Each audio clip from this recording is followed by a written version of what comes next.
Boa noite a todos, sejam bem-vindos à nossa live aqui de 2023 e hoje a gente está aqui falando de um tema bem diferente, né?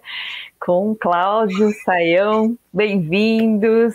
Boa noite, pessoal, boa noite, Suzy, boa noite, Saião. Vamos começar um papo bem bacana, aproveitando as férias aqui, já voltando com tudo, né? Já voltamos animados para assuntos bem interessantes e pertinentes para o momento também, com certeza, né? Bom, boa noite, bom dia, boa tarde. Olha, eu estou um pouco preocupado, Suzy, a gente começa logo falando de um assunto assim tão um pouco esperado. O que está acontecendo? Queria saber por que vocês querem falar sobre esse assunto, o que está sendo apresentado aqui, né?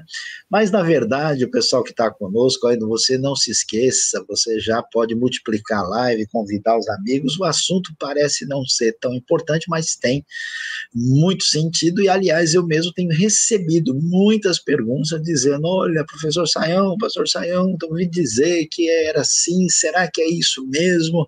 Será que o sujeito que era o high priest estava sempre getting high, né? Quer dizer, estava nas alturas, e como é que é essa história? Então vamos lá, fugindo do mal para o nosso bem, saber o que acontecia em Jerusalém.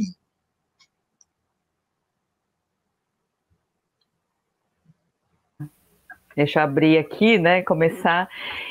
Eu acho que vale a pena, você falou aí um pouquinho, Sayão, o motivo do tema, por que esse tema, né? O Humberto já começou aqui perguntando se a gente tem um motivo especial. Eu acho que vale a pena a gente, né, aí falar um pouquinho sobre isso. Eu não sei qual que é a experiência de vocês, né?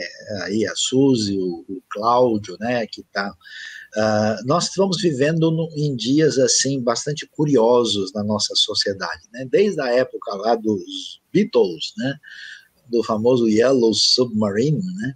A sociedade, não só ocidental, mas do mundo todo, ela cada vez mais tem tido uma relação de proximidade acentuada, né, com todo tipo de substância que tem uso medicamentoso, que tem uso muitas vezes psiquiátrico, mas também, como se diz hoje em dia, o uso chamado às vezes de recreativo, né? Eu fiquei surpreso, eu andei não faz tanto tempo, assim, um pouco antes da pandemia, pela Europa, né?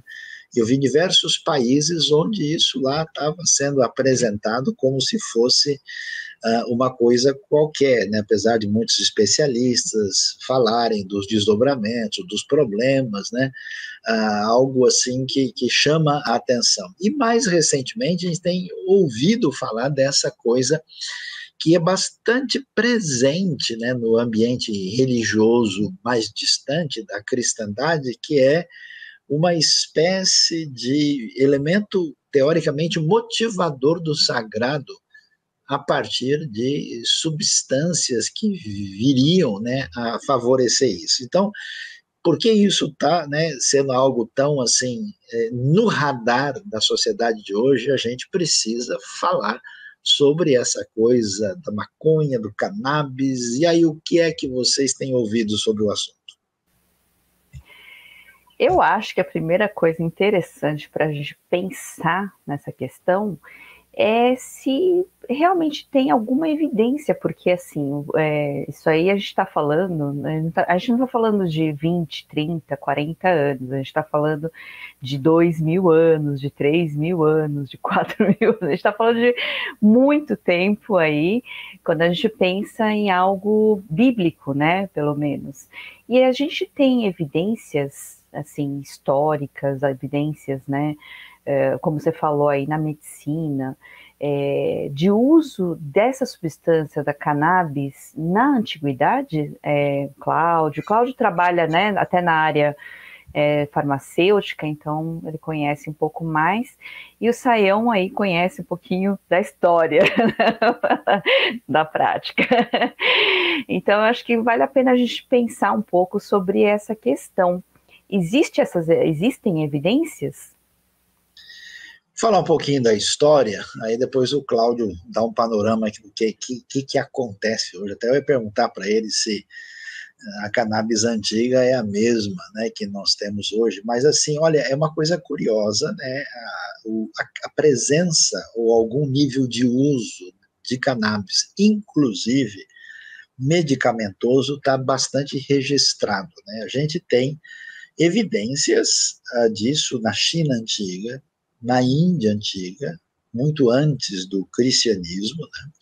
E até mesmo no Antigo Egito, tem até um papiro, né, chamado Ebers, aí, que é do século 16 a.C., onde aparece uma administração ali mencionada, administração medicamentosa usando cannabis, certamente em função do uso, por exemplo, da substância por causa da questão de dor, né, e de outros elementos pertinentes aí. E também a gente sabe, isso aparece no mundo grego, no mundo romano, então está muito bem documentado. Inclusive, até uma coisa que a gente deve saber, né, a palavra cannabis é uma palavra grega, né, e ela está registrada na língua grega muito antes do cristianismo. A gente tem evidências, pelo menos lá do século IV já antes de Cristo, onde o termo aparece. Então, né, para surpresa de alguns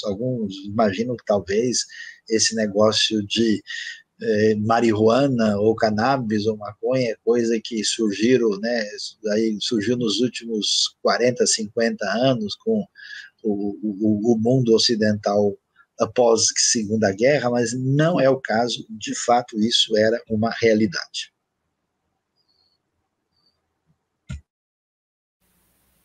Cláudio, conta um pouquinho para a gente. Será que... com dificuldade do mundo.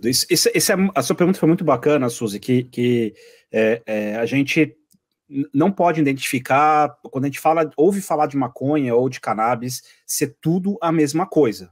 Isso é muito importante a gente ter esse entendimento, porque ela é uma planta que, como todas as outras, manipulada, como qualquer outra planta manipulada, pode trazer um resultado diferente. Quando a gente fala da cannabis para o uso recreativo, que nem o Sayão falou, ou então no que a gente tem aqui no Brasil não aprovado o uso recreativo, que é o uso de entorpecente, o uso como uma droga ilícita, a gente tem inclusive aditivos químicos que fazem ela ter o efeito da qual eles vendem por ser um efeito que traz alto relaxamento ou então uma alucinação até em alguns pontos. E a cannabis por si só, essa planta, ela tem dentro dela até 80 elementos diferentes, que é por exemplo, os dois principais, o canabidiol e o outro que é o THC, que é sem dar uma aula de farmácia aqui, mas é o tetrahidrocanabidiol.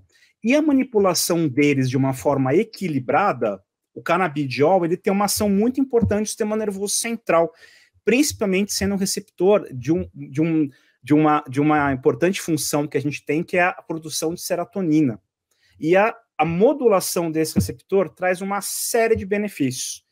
E o THC, que é essa palavrona comprida aí que eu falei, é ele que traz os efeitos alucinógenos, os efeitos sedativos mais importantes, maiores, que trazem a atratividade por ser uma droga de efeitos recreativos. Só que se a gente trabalhar ela de uma forma um bem importante, a gente consegue fazer uma redução do THC e deixar o canabidiol, que é o fato que ela está sendo estudada, para ser um benefício medicamentoso, um fármaco muito importante aqui para vários dos problemas que a gente pode ter. A gente já estuda ele, a indústria farmacêutica já estuda eles há muitos anos, há 30, 40, até 50 anos em fases de aprovação. E os grandes órgãos mundiais, a EMA, que é a europeia, a FDA, que é a americana, a Anvisa, que é a nossa nacional, já aprovou um monte de indicações. No Brasil, por exemplo, já tem 3 importantes aprovações. A dor crônica, que é a dor muito forte, a dor neuropática, que é a dor que se torna quase que insuportável e não se tem muito uma origem dela, é uma dor que derruba a pessoa. A epilepsia e tem já aprovação para algumas fases de autismo. Fora outras diversas, né? Então, fora os outros benefícios em ansiedade, no glaucoma, síndrome do intestino irritável. Então, é uma planta que, como outras que a gente nem sabe da origem de muitos medicamentos que a gente toma, mas que são plantas que vieram a trazer o benefício do medicamento, ela também tem isso. Então é importante trazer bem esse pensamento. Falou de cannabis, que é a planta, falou de maconha, a gente está falando de tudo a mesma coisa? Não, ela tem algumas origens e fins diferentes que são importantes a gente ter esse entendimento. E só um detalhe, tá? O pessoal talvez ficou empolgado aí, dor crônica é um medicamento no Brasil com tarja preta, que é um medicamento de autocontrole que só pode ser comprado com prescrição e receita retida, e não é qualquer especialidade médica que pode prescrever.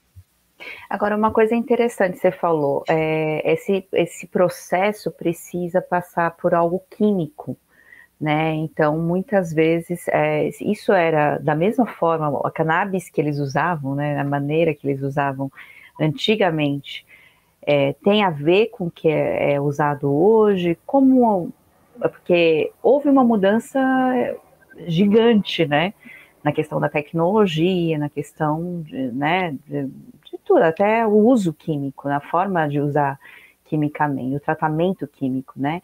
Então é possível que tenha a ver com o uso atual, com o uso naquela época, 2.000 anos atrás, 3.000 anos atrás?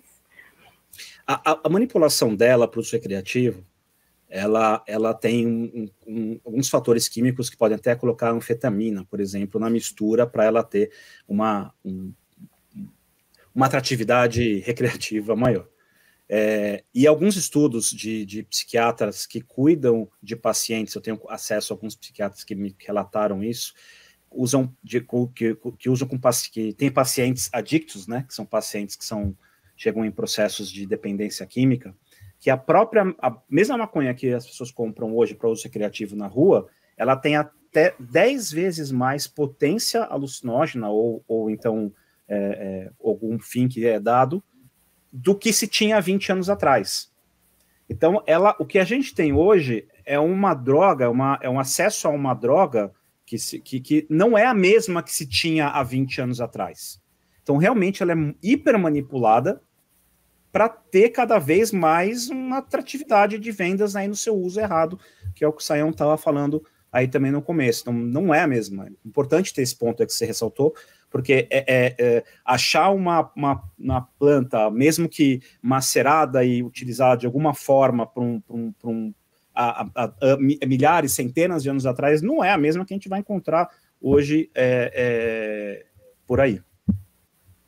Agora, é interessante porque há uns 3 anos atrás houve um achado arqueológico e dizendo, né, que havia evidências, né, que eram utilizados, que a cannabis era utilizada num rito religioso, né, em algo assim. Então, há 3 anos atrás, o pessoal começou a postar muita coisa e hoje tem retomado essa questão, né? Então, eu queria saber, assim, perguntar para vocês, o que vocês, entendendo, né, por exemplo, a gente tendo os relatos históricos, até bíblicos, a gente tem evidências de uso religioso, né? As pessoas entravam, por exemplo, em êxtase, né, por uso da cannabis, era isso que acontecia? Então, Suzy, a discussão que você está mencionando, ela surgiu porque foi encontrado num templo, num santuário no sul de Israel, no deserto, a localidade chamada Tel Arad. Eu já vou projetar aqui para o pessoal poder ver direitinho onde se achou. E ali foram encontrados assim resíduos de cannabis, inclusive junto com excremento de animal, o que levou alguns a sugerir, olha, talvez o pessoal estava usando esse excremento aqui para acender fogo, né?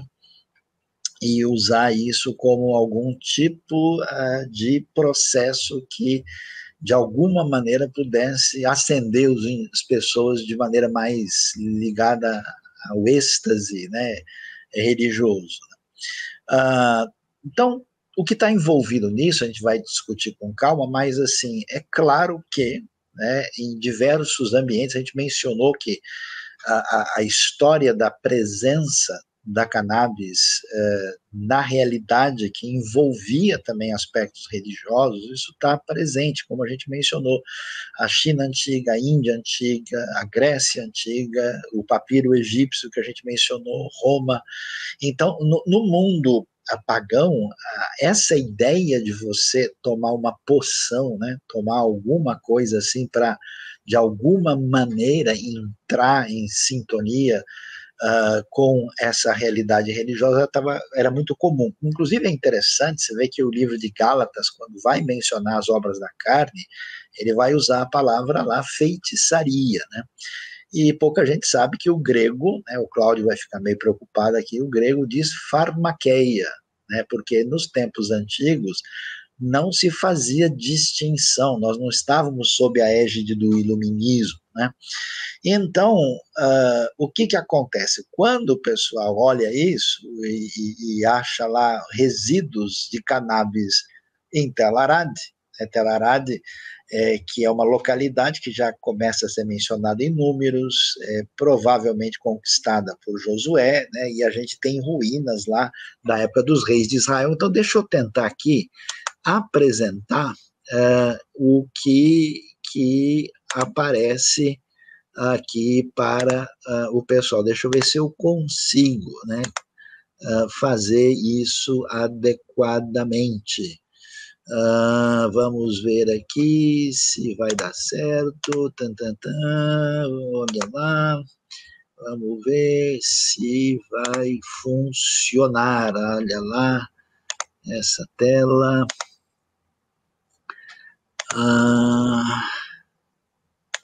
Olha lá, vamos ver se vocês estão vendo a apresentação aí. Está conseguindo ver bem?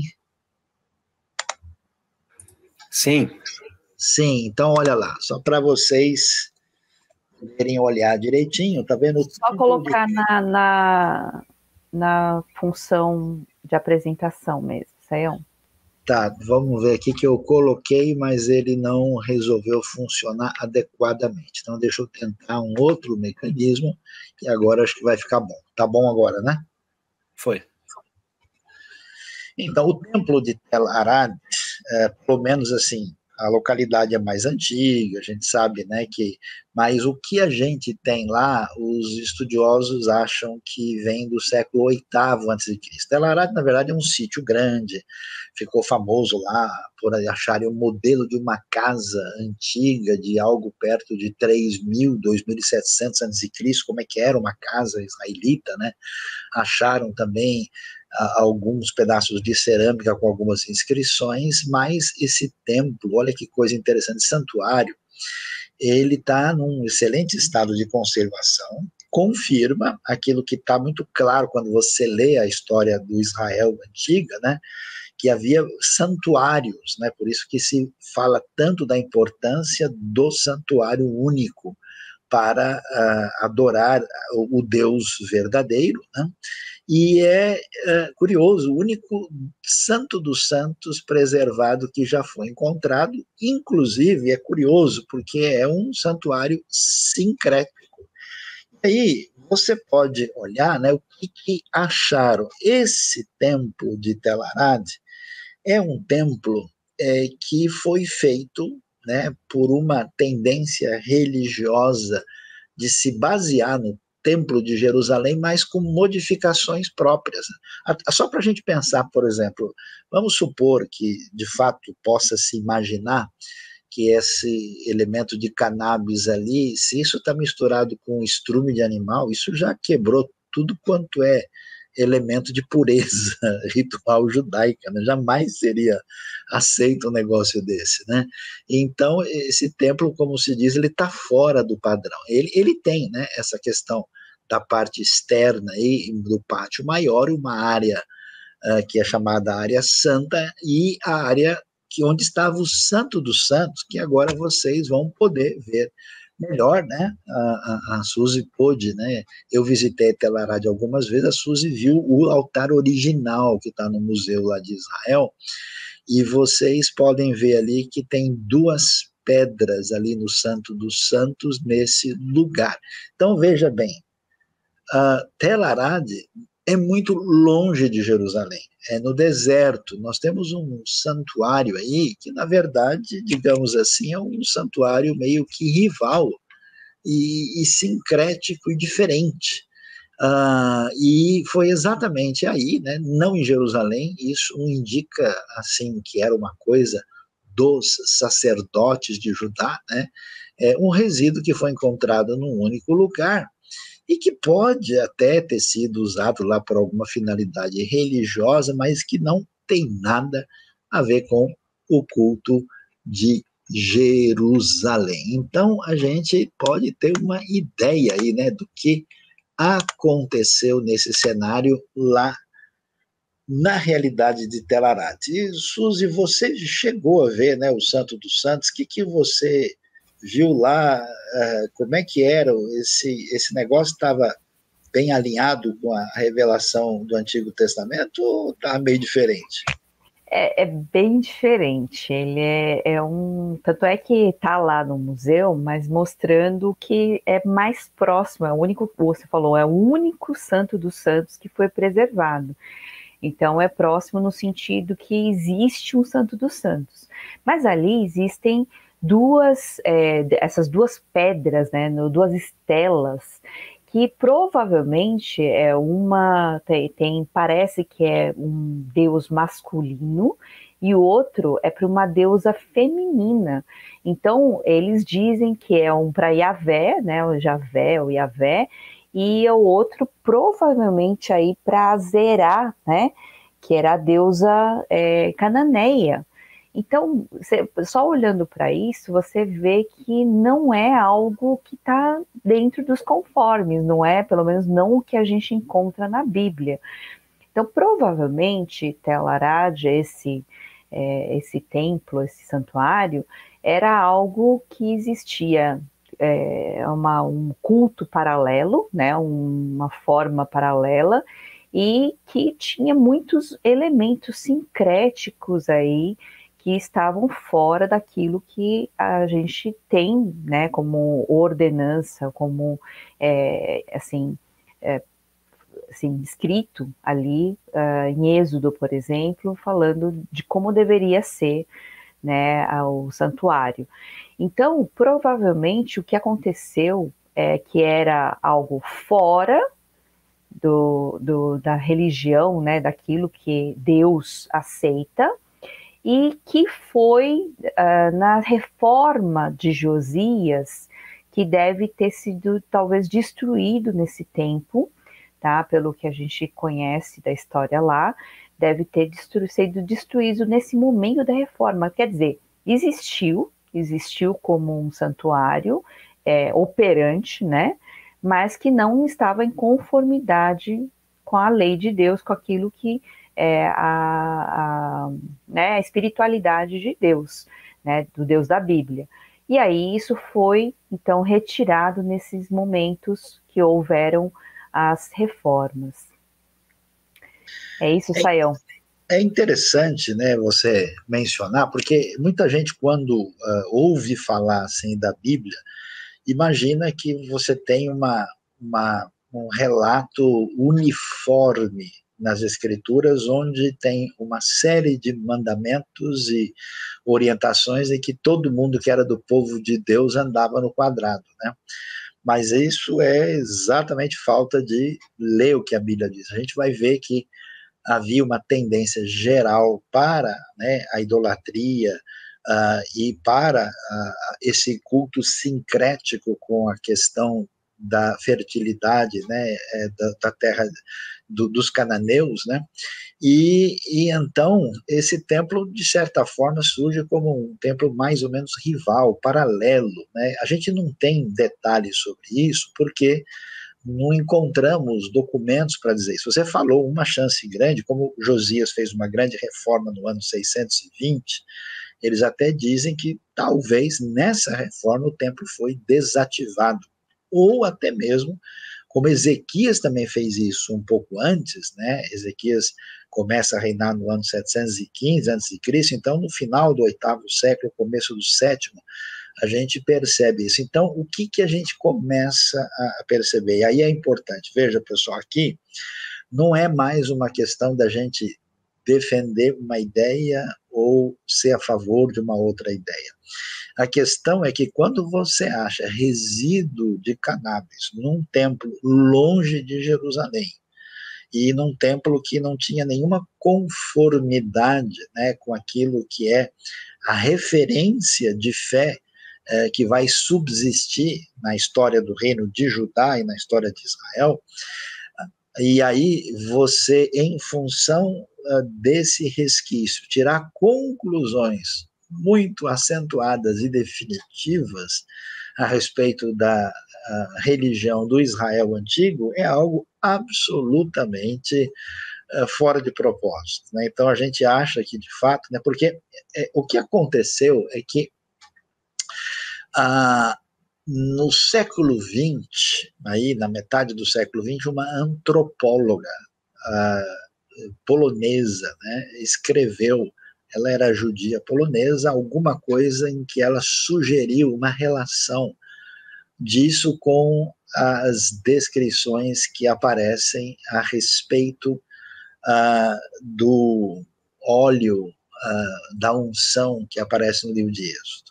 Só que assim, ela era antropóloga, ela não era uma estudiosa do hebraico antigo, nem das línguas semíticas, então ela falou isso, né, e aquilo ficou, assim, vamos dizer, registrado na história.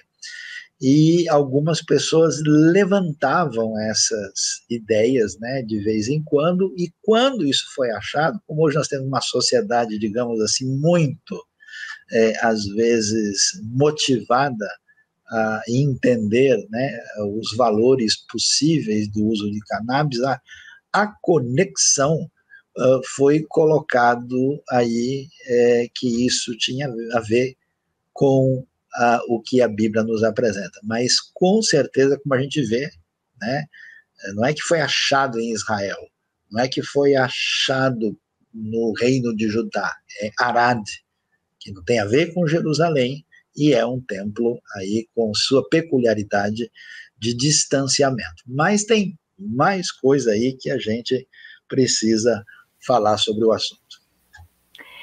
Eu acho que, na verdade, tem muita coisa, né, que a gente precisava conhecer, que nem você falou, Sayão. A gente não é conhecedor em todos os assuntos e a pessoa já quer dar um veredito, né, sobre isso.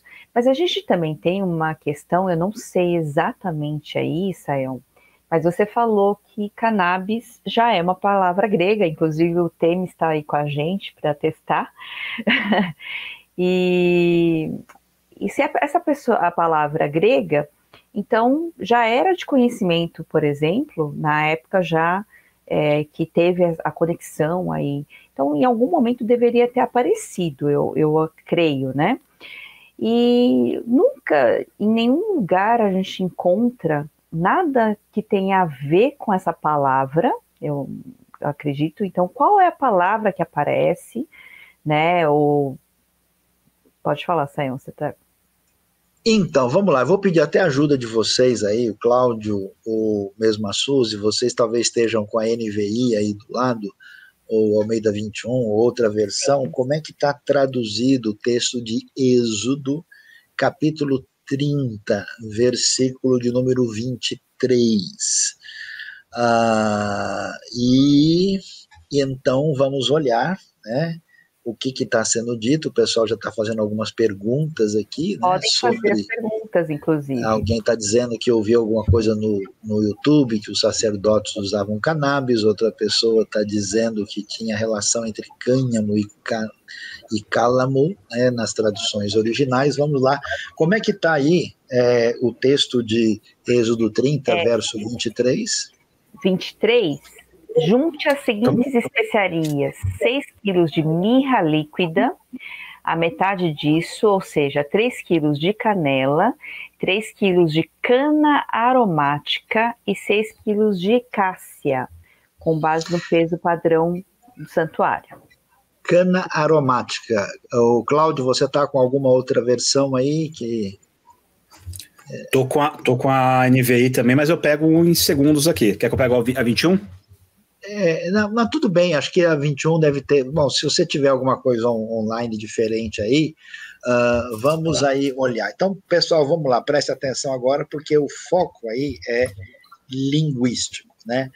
Pergunta até qual seria a finalidade de Deus criar seres humanos aí com um sistema, mas veja, se tudo que a gente pode usar em maior ou menor proporção pode fazer bem ou pode fazer mal, né?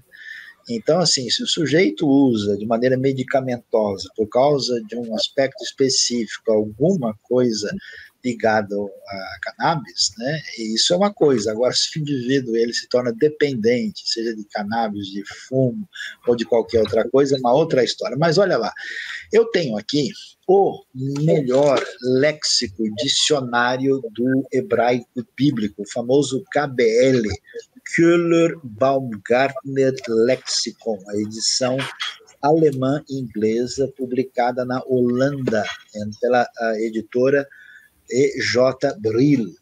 E aqui você vai poder acompanhar comigo uma referência ao termo que aparece lá, vou botar bem pertinho da câmera aqui para você poder observar, né? Aqui aparece a expressão knevosen. Knevosen é a expressão do hebraico que é traduzida aqui por cana aromática. Veja. Ou cálamo também. Cálamo. Então, cálamo Almeida está como cálamo. Aqui está, já vou falar do cálamo, de onde é que ele veio, né? Aqui, cana aromática. Na verdade, kne, né, tem a ver com cana, e esse vosen é que tem a ideia de algo, de uma fragrância, de algo suave, de algo aromático, né? E aí, o que aparece aí?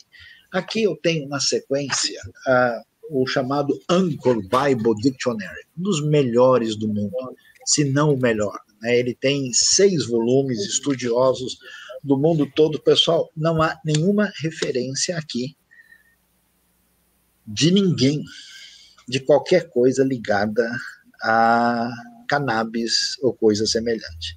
Então, quando a gente está falando num nível popular e as pessoas fazem essas conexões, a gente até entende a boa vontade, mas do ponto de vista técnico, linguístico, fazendo as conexões, especialmente a partir de elementos semíticos das antigas traduções, não aparece nada disso.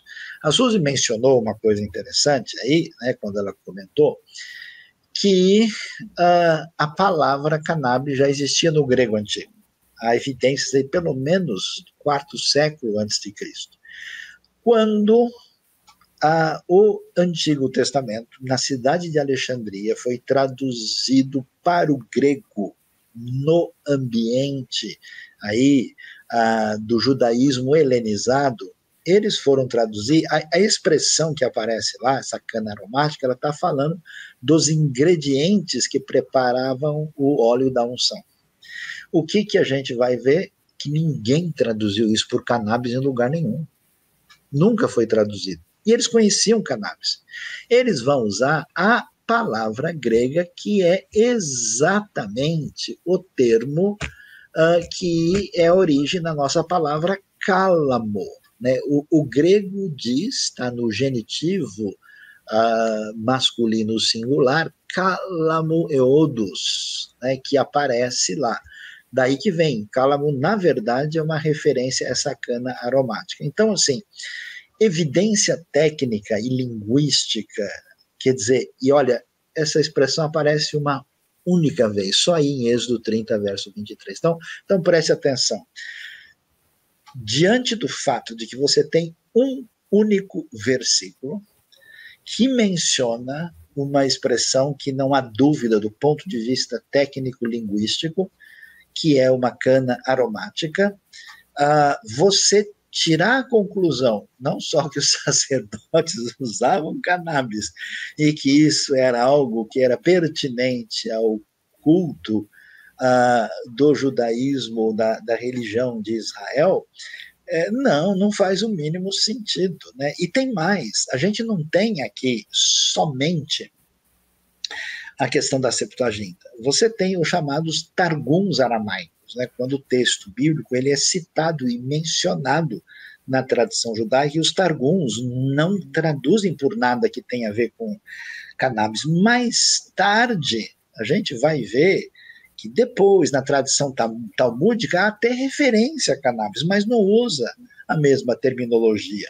Então, o que a gente descobre é que não há condições de fazer essas conexões do ponto de vista acadêmico. Então, se você for pegar, né, os grandes artigos de revistas acadêmicas do mundo que vão falar sobre isso, no máximo uma ou outra, né, tal como aparece lá em alguma revista Tel Aviv, vão dizer que o seguinte, que esse achado nos mostra que é possível que em algum momento, na realidade do Israel antigo, houve algum tipo de uso da cannabis, e a gente não tem nada além disso. Agora, do ponto de vista técnico, acadêmico, linguístico, você não vai encontrar nenhuma ferramenta, nenhum artigo que vai dizer, olha, isso está descoberto. Então, a gente percebe que algumas sugestões de natureza popular, que estão às vezes sendo multiplicadas, né? Eu percebi isso porque eu vi pessoas me perguntando, disse que ouviu aqui, não sei aonde, né? Às vezes ouviu no Brasil, ouviu no exterior, elas não têm fundamento suficiente, né?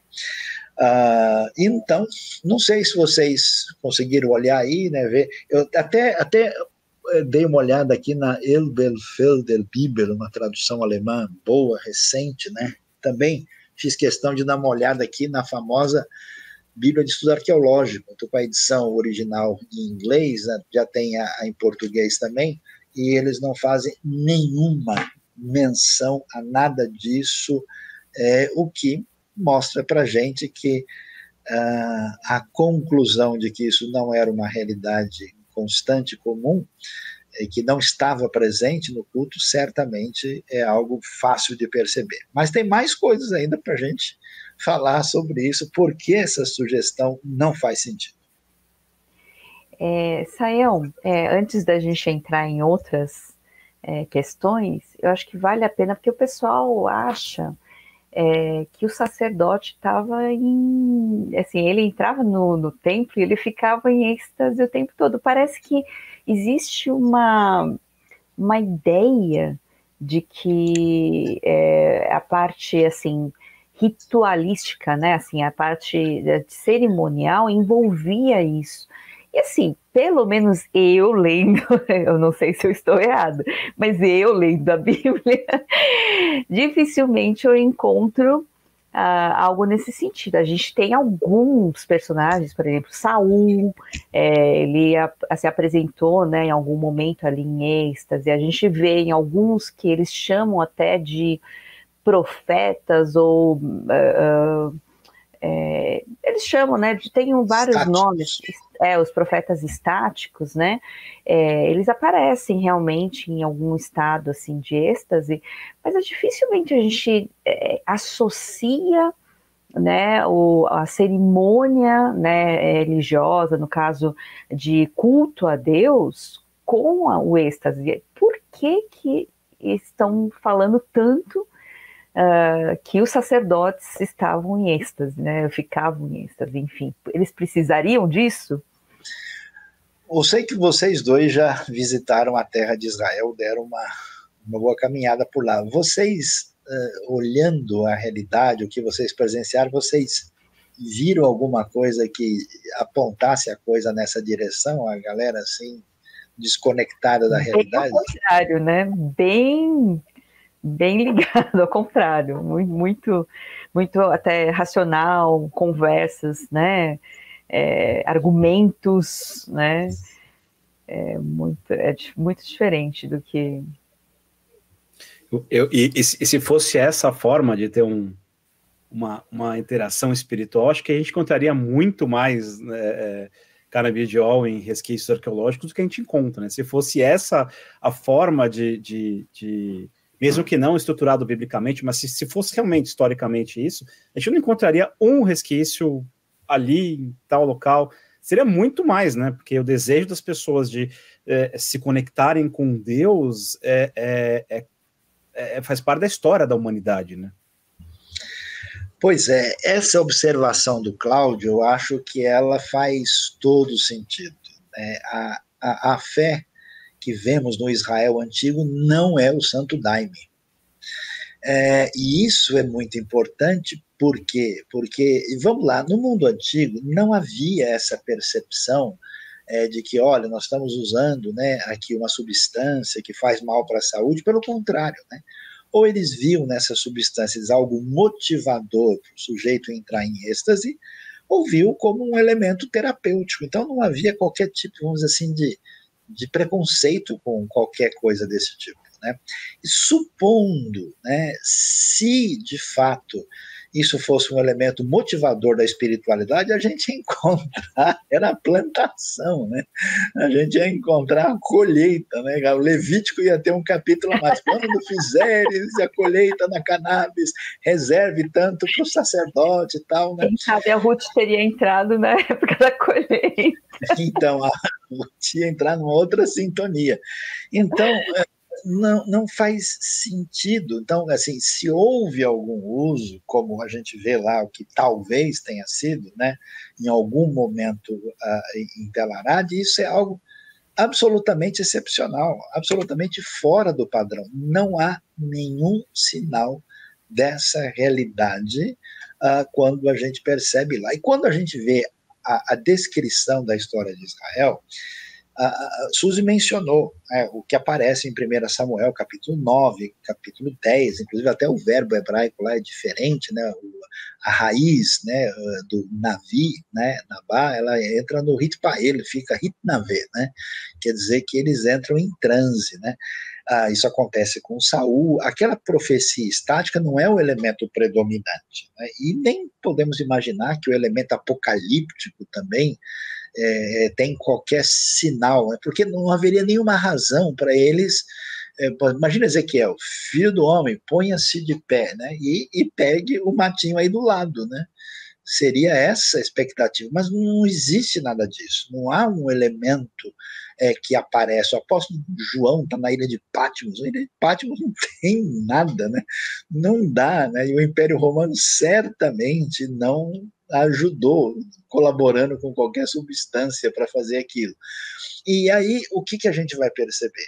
Toda a descrição, toda a ritualística que envolve o culto no tabernáculo que se desdobra para o templo é qualquer coisa menos uma espécie de desconexão de êxtase. Pelo contrário, o culto é, olha, você tem que fazer isso e tal, e aparar lá direitinho as velas da menorá, e fará isso. Quer dizer, é toda uma regulamentação tão detalhada que se o indivíduo tivesse meio desconectado assim, ele ia queimar o tabernáculo, ele mesmo, ele ia virar uma fumaça, né?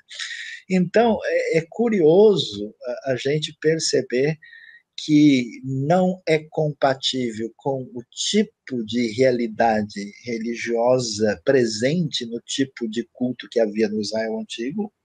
Não há nenhum sinal arqueológico adequado e suficiente para mostrar isso, e pelo contrário, né, até os estudiosos mais críticos dizem que a expressão de fé do Israel antigo ela é uma demitologização do paganismo, né?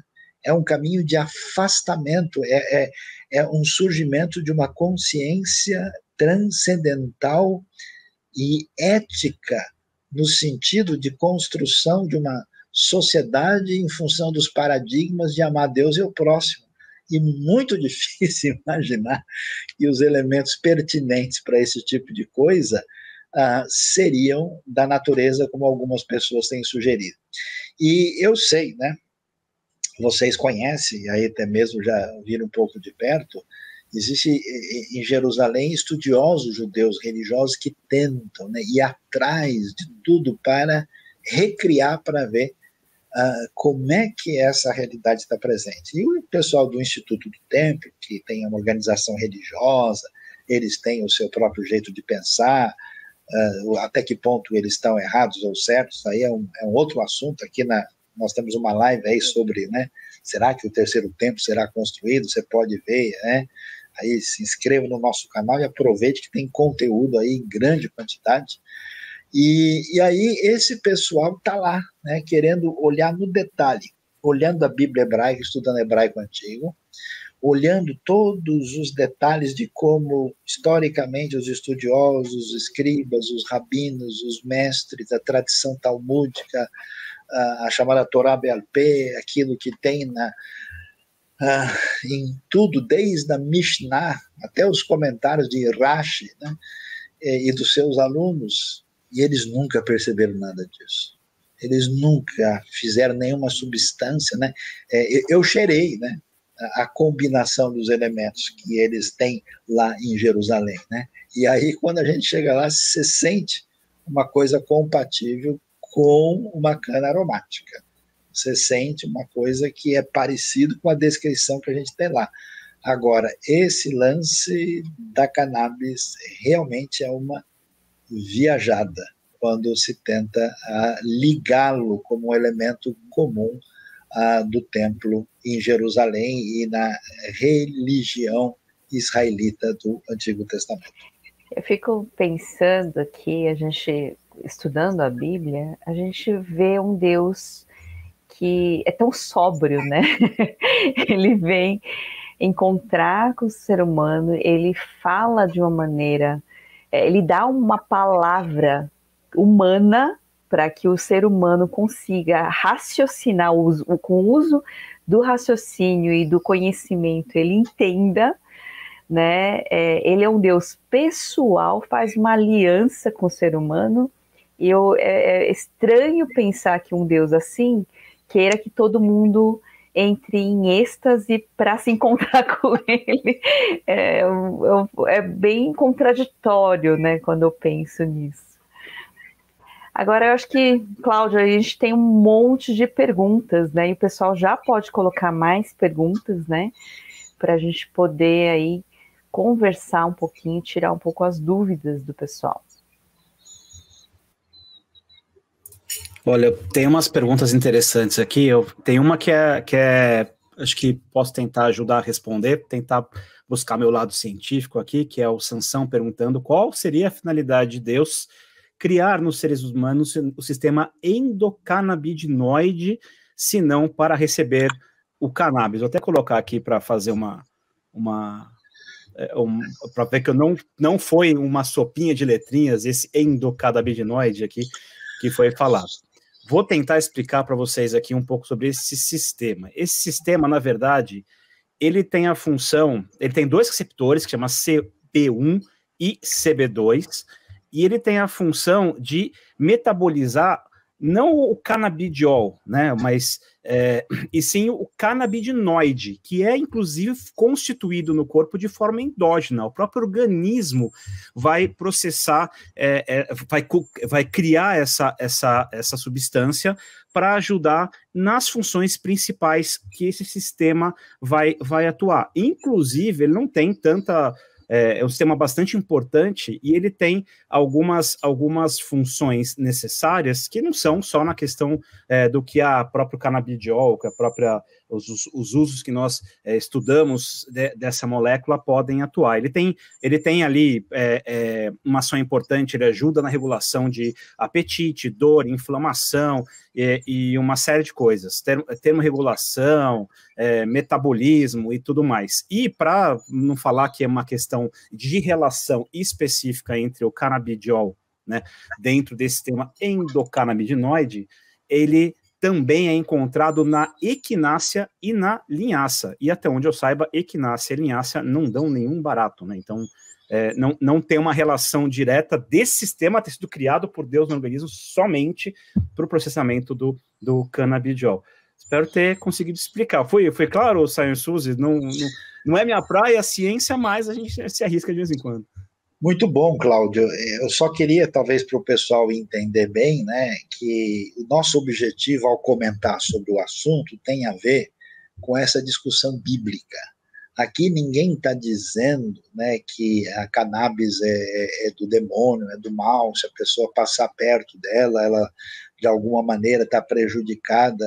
A gente sabe que as diversas substâncias em contato com o corpo humano têm reações, né, que são reações muitas vezes positivas, favoráveis, úteis e até terapêuticas, e às vezes não. Né? Aliás, é curioso, né? Tem coisa que uma pessoa come, faz um mal danado, o sujeito vai para o hospital por causa daquilo, e outra pessoa come e está tudo bem. Né? Existe aí o grande mistério, né, das diversas alergias que as pessoas têm por razões totalmente diferentes. Então, o que a gente precisa? O princípio bíblico é que a minha vida, o meu organismo, ele é criado por Deus num certo sentido, ele é sagrado, ele precisa ser devidamente cuidado. Eu estou honrando o Criador. Então, se alguém usa, como alguém você mencionou aí, né, que cannabis está sendo usado até para ajudar, né, na proporção adequada, pessoas no contexto do autismo. Se é usada como medicamento, tal, aí é uma coisa muito diferente de fazer o que as pessoas estão dizendo, né? Que é um uso muitas vezes indiscriminado e recreativo, e que a maioria dos especialistas de saúde sabem que isso prejudica a pessoa. Então, nesse sentido, a gente tem que ter tato e bom senso, e a gente não aprova essa ideia de sujeito simplesmente usar a coisa de maneira recreativa, não achamos que isso vai ser benéfico, e fica claro que não tem a mínima condição de tentar sugerir que havia uma associação, né, recreativa litúrgica na Bíblia, né, no uso da cannabis. Esses argumentos apresentados, eles são frágeis, insuficientes, e eles não se sustentam. Inclusive, Sayão, você falou aí do uso, o pessoal hoje tem usado remédios que são desenvolvidos para, né, cura de alguma doença, enfim, e estão usando esses remédios para outros fins, né? Então, até o pessoal tem colocado aqui, alguém falou que a diferença de uso entre o remédio e o veneno é a dosagem. Provavelmente, né, é isso mesmo, né? Mas, Cláudia, a gente tem um monte de... pode falar. Uma coisa curiosa, né? Esses dias eu vi alguém dizendo o seguinte, que Deus liberou geral, né, para a gente usar não só cannabis como qualquer outra coisa, porque ele disse lá depois do Gênesis: eis que eu dou a vocês toda a erva do campo, né, para alimento, né? E qual que é a diferença? A diferença é que Deus deu para alimento, né? Ninguém come salada de cannabis, né? Então, assim, mais uma vez o uso indevido, né? Que Deus está dizendo: vocês podem se alimentar dos vegetais. E claro, isso não é uma questão desequilibrada. É claro que tem vegetal que é venenoso, né? Então, que tem vegetal que pode matar. Então, quer dizer, de fato, o sentido é completamente diferente, né? Então, é só para ver como algumas pessoas, às vezes, argumentam em favor de uma causa sem refletir adequadamente no que estão dizendo. Joia. Tenho duas perguntas aqui do Aquilino e do Ivanildo, que podem ser juntas. E a gente comentou um pouco antes, né? Tá falando da questão de achados até chineses mais antigos. Dá para a gente tentar responder para ele sobre qual que seria o achado mais antigo ou a origem do cannabis? Tem alguma relação com logo após o pecado ou veio com a criação um pouco próximo daquilo que você estava comentando agora, Sayão?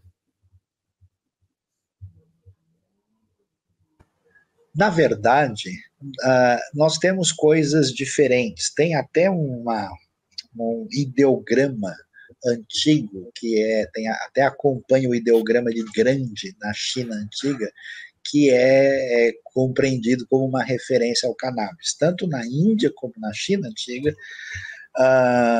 E em outros lugares aparece de maneira assim, talvez não tão detalhada, a gente sabe que existe, que está, mas como eu mencionei, no Egito, no século XVI a.C., você tem uma referência do uso medicamentoso.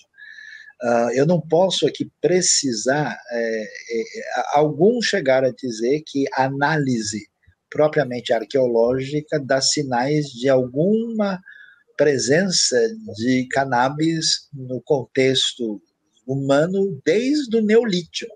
Então é coisa de 5.000, 6.000 antes de Cristo, algo nessa direção, dependendo de onde é que nós estamos falando. Então, a presença e o uso era, como agora, detalhamento médico, provavelmente, não tem dúvida que isso mais antigo é Mesopotâmia e Egito, até porque exatamente é o mais antigo que nós temos, e depois, certamente, Índia e China, né, vão aparecer lá. Eu não tenho como dar informação detalhada, mas pode pesquisar, que você vai encontrar informação sobre isso. Joia. Tem um comentário aqui do Vanildo que acho que ele quer um esclarecimento aqui, talvez até a Suzy ajude essa resposta aqui. Imagino eu que a proposta do incenso presente no templo não é para fins de êxtase, como a mídia noticiou na época. Dá para comentar um pouco a questão do incenso no templo?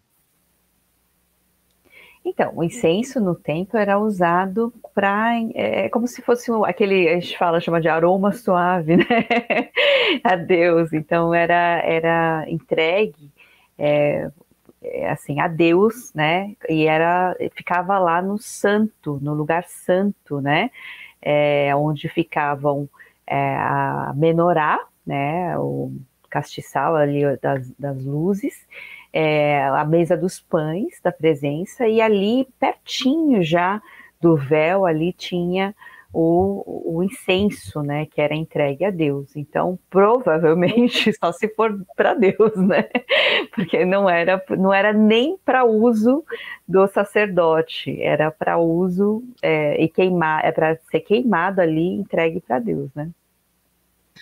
Uma coisa curiosa que a gente precisa pensar para entender a expressão de fé do Antigo Testamento é que nós estamos falando de uma sociedade nômade pastoril, né? E uma sociedade nômade pastoril é de gente simples, que não trabalha com elementos de abstração. Então, toda maneira dessas pessoas se conectarem com Deus se manifesta de maneira concreta.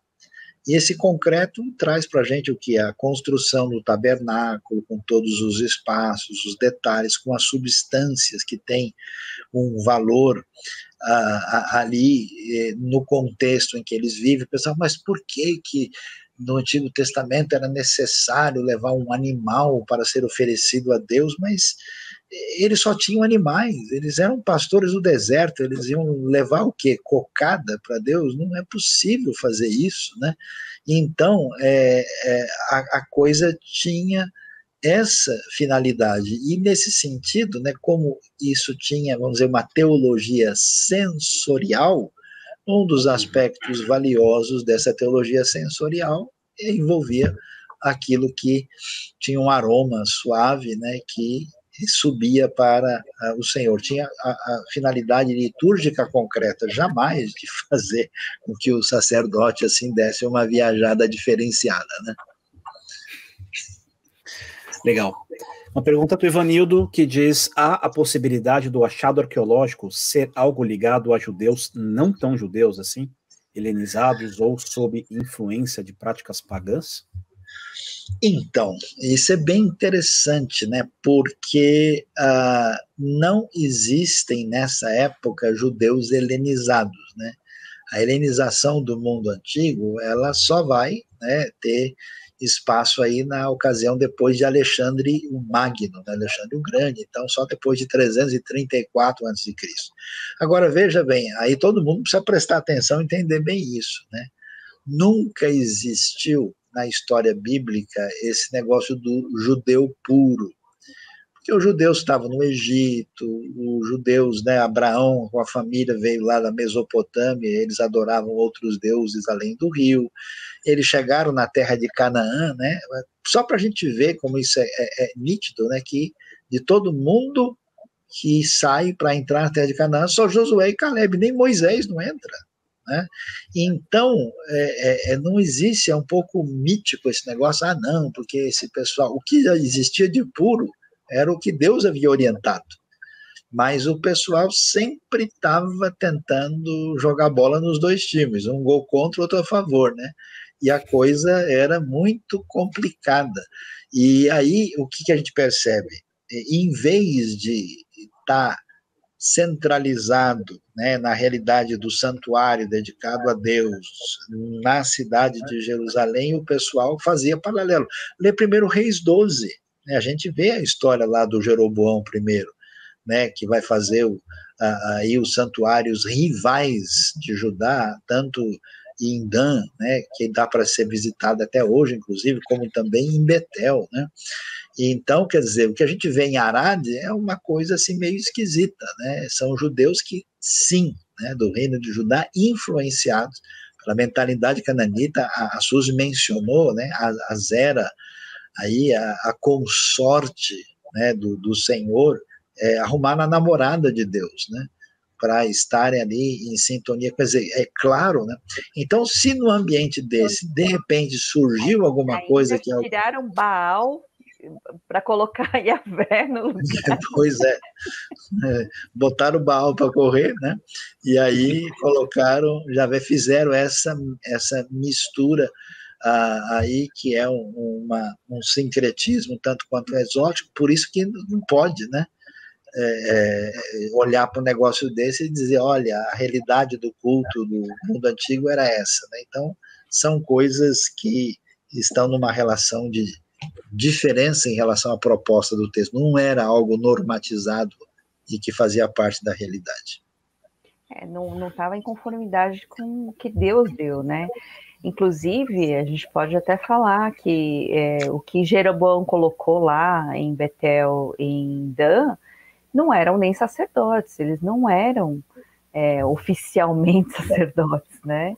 Eles serviam ao rei, eram sacerdotes assim colocados ali, mas eles serviam praticamente o rei, não é?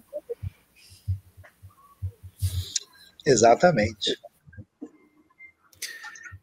Tem uma pergunta um pouco mais para baixo do Vini, que foi logo depois num comentário da Aline, que eu queria só fazer esse ressalto, já que a gente falou do cannabis como uso medicamentoso. Assim como todos os outros medicamentos, ele pergunta aqui de um medicamento ou cannabis, qual o menos pior. Acho que todo medicamento tem usado na dose certa, ele tem seu bônus ou seu ônus em alguns casos. Então, vale o ressalto aqui que é um medicamento cannabis de tarja de receita retida, então tem que ser muito cuidado o médico que faz o seu manuseio, né? Então, não tem um melhor ou pior, não é uma comparação, né? A gente não está aqui para falar dessa questão de comparação ou indicações de medicamentos, mas sim que é uma possibilidade do uso do tema central que a gente está trabalhando aqui. Mas procure seu médico. Vamos ver aqui. Olha, eu vou fazer um parênteses aqui, Sayão. Zezito Tsedezidio. Lembra do Zezito? Foi colega meu no seminário. Zezito. Bom encontrá-lo aqui, meu amigo. Que beleza, hein? Opa, estamos alcançando lá longe aqui. Ele foi na IBNU um dia. Foi num jogo do Brasil, numa Copa outrora, na qual também não ganhamos, né? Só para deixar. O jogo contra a Gana, né? A gente viu junto. Assistimos juntos lá, foi muito bacana aquele 3-0. Legal. Tem uma pergunta aqui do Robson. Qual é o real interesse por trás das afirmações tão infundadas? Tem a ver com igrejas inclusivas, leitura atualizada da Bíblia, validar algum tipo de pauta, má fé ou só para causar mesmo? Olha, eu não acho que exista uma razão somente para isso, né? Eu acho que, primeiro que tem muita gente dizendo isso de lugares diferentes, em contextos diferentes. Então, eu acho que tem algumas razões por que um assunto desse levanta aí a movimentação de muita gente. A primeira razão é o que a gente chama de uma cultura de desconstrução. Aí existe uma ideia superficial dizendo, não, tudo que... Aquilo que o pessoal fala, não, a Bíblia está toda alterada, né? A Igreja Católica escondeu, e na verdade a gente não tem mais nada, né? Então pessoas que não têm conhecimento dizem, olha, na verdade, tudo que a gente ouviu sobre Deus e a fé está tudo errado, né? E aí o que acontece é que agora descobriram que não era assim, que na verdade o sacerdote de Israel dava aula de karatê, na verdade ele vendia queijo no Haiti. Aí o pessoal começa literalmente a viajar na maionese. O pessoal que está à distância, ele vai, né, tentar dizer, olha, tá vendo? Tudo que a gente ouviu realmente está errado, para deslegitimar o consenso teológico e moral judaico-cristão. A segunda razão é o que eu chamo de síndrome do holofote. O que quer dizer isso? É que se eu chego e falo, pessoal, Deus é bom, Ele nos perdoa e nos ama, então abra a sua vida, né, e receba o amor e a graça de Deus e o perdão em Cristo Jesus. Bom, isso é muito batido. Eu tenho que falar um negócio, olha, na verdade Jesus era um ET, né, ele encontrou o faraó no Egito e eles abriram uma empresa de seguros na Noruega. Nossa, ninguém nunca falou sobre isso, nunca ouvi isso em lugar nenhum, né?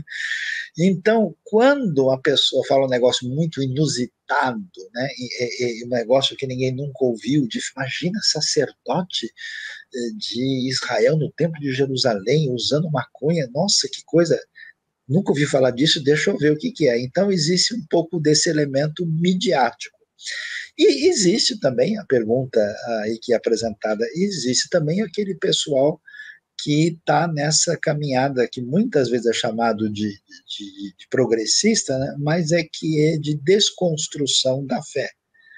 E nesse sentido, aí a pessoa, bom, se o consenso cristão foi que ficar embriagado não é bom, nós vamos agora ficar embriagado.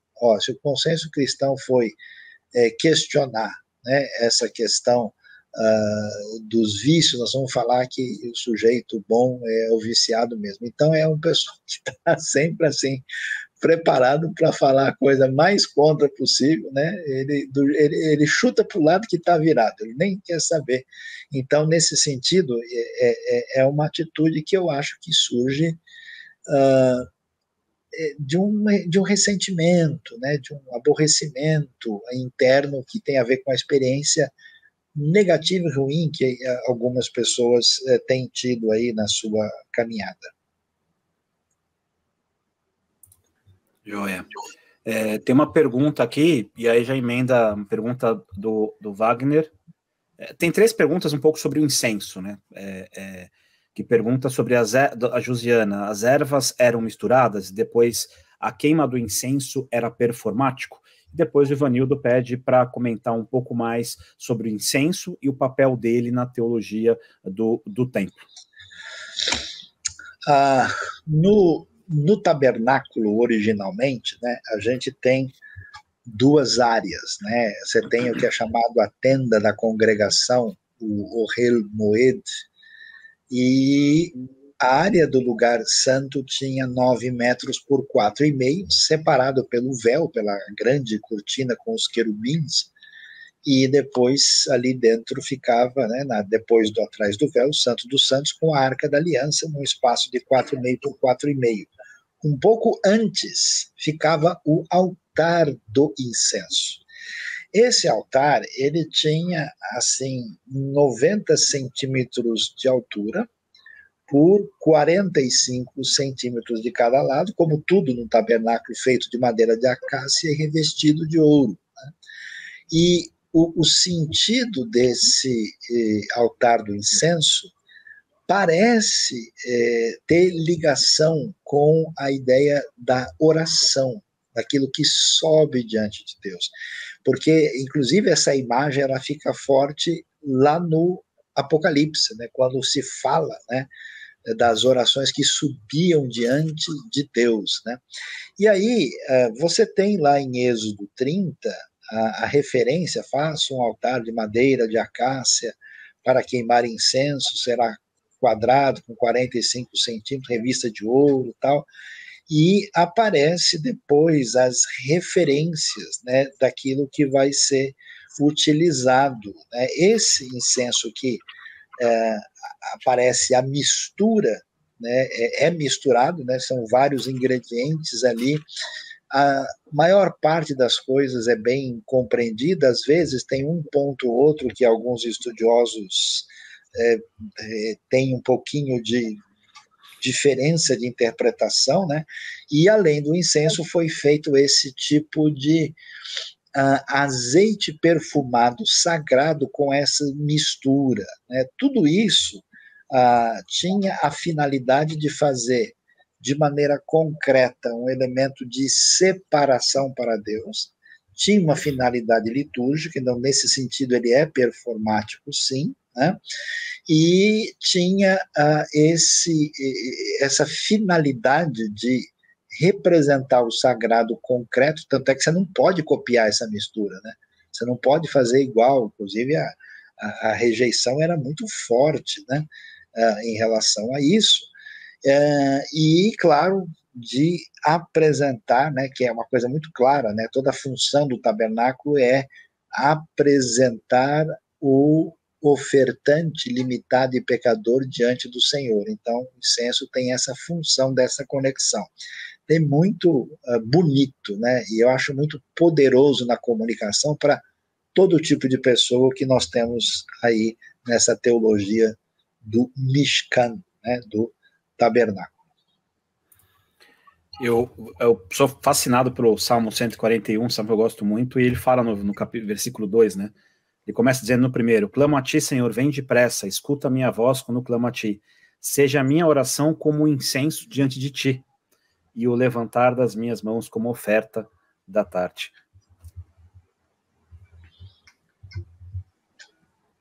Olha, por enquanto não temos mais perguntas. Mande aí sua pergunta, que a gente está aqui para os 15 minutinhos finais para responder. A gente acha esse assunto aqui está bem estamos amarrando bem, eu acho, viu, pessoal? Tá deixando vários comentários aqui, o pessoal agradecendo, dizendo que esclareceu, inclusive vão ajudar outros aí que vêm com algumas ideias meio... que nem comentou aqui, o Bíblia na Quebrada, né? Umas ideias meio tortas aqui, então importante o pessoal sabendo pessoal, agora. Poder... compartilhem, né, com as outras pessoas, os amigos, né, os nossos conteúdos, que assim vocês nos ajudam também, né, a ajudar outras pessoas a entenderem melhor, né. Então, é isso que a gente... Se a gente não tiver mais perguntas, pessoal, a gente vai finalizando aqui, né, Sayão, quer fazer um fechamento, né, Cláudio? Só antes do fechamento, tem uma pergunta que eu tinha passado da Milene, né, uma pergunta exatamente sobre esse assunto, mas ela faz uma solicitação. Vocês podem falar do novo nascimento algum dia? A gente pode sim, com prazer, né? A pergunta interessante que entrou aí, né, se a cannabis ela é o que é por causa da realidade do pecado, né?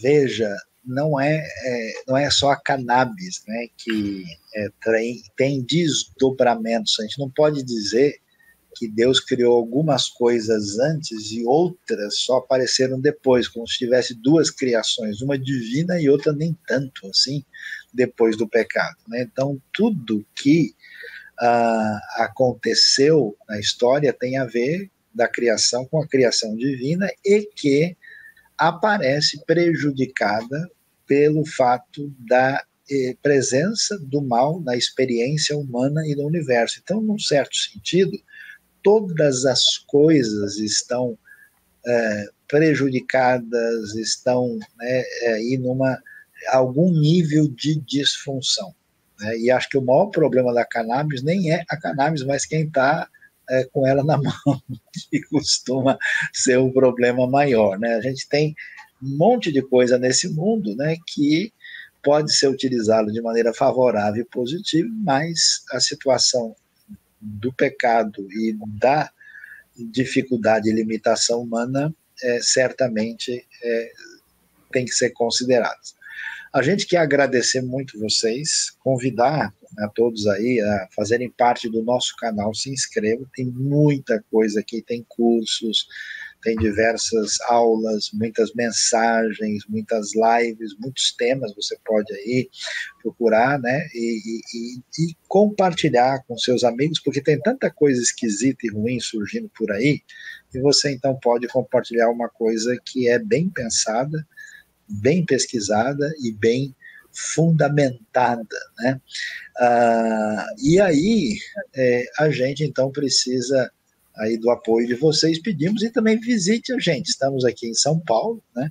Ali nos reunindo nesse momento no WTC, na Zona Sul de São Paulo, e tendo as nossas celebrações presenciais todo domingo às 10h30 da manhã, e a celebração online que é enviada para todos às 9h30 da manhã. Então, muito obrigado, grande alegria aí, né, de ter todos vocês, e que Deus nos abençoe aí na nossa caminhada. Valeu, pessoal, boa noite aí, obrigado por estar nos acompanhando também mais uma vez, obrigado, Sayão, obrigado, Suzy, por tanto conhecimento, por tanto nos enriquecer com tanta sabedoria, e acompanhem os canais de IBNU, como o Sayão falou, tem muita coisa boa mesmo. Pessoal, obrigada aí por estarem juntos, né? E a gente se despede aqui. Deus abençoe muito cada um de vocês. Que seja um ano muito especial. Deus abençoe. Boa noite.